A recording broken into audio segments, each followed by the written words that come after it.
Good afternoon. It's a pleasure for me here to talk about the physics that we do in our labs, and I hope you're not so tired at the end of this day. Hopefully I can make it as interesting as possible so that you don't sleep.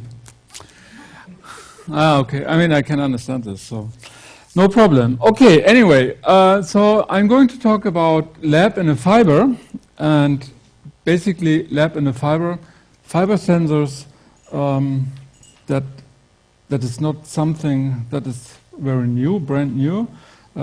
It's well known from civil engineering and especially for structural health monitoring. And in the early 19th, they do several bridge monitoring with these fiber sensors, and from this point of view, it is kind of well known. So we grabbed this topic maybe 5 or 6 years ago, and optimized the production of these fiber Bragg gratings inside the fiber, but at the same time also miniaturization and making the interrogator that analyzed the optical signal a little bit more tricky, smaller, compact.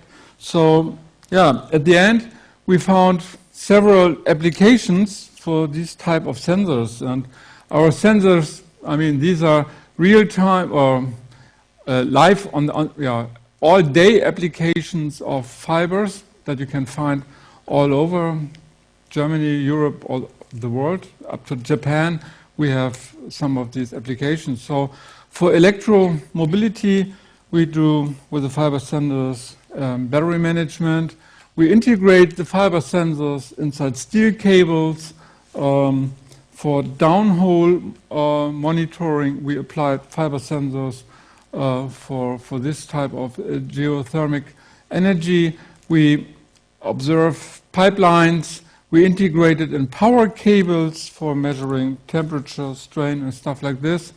And yeah, when I say all around the world, since I think 3 years or so, we have one of these container vessels which contains, I think, about 60 of these fiber gratings. And when the ship goes over the ocean, it's not rigid, it's also forming, and we measure the actual shape of the vessel during traveling over the sea. We integrate it in wind power plants.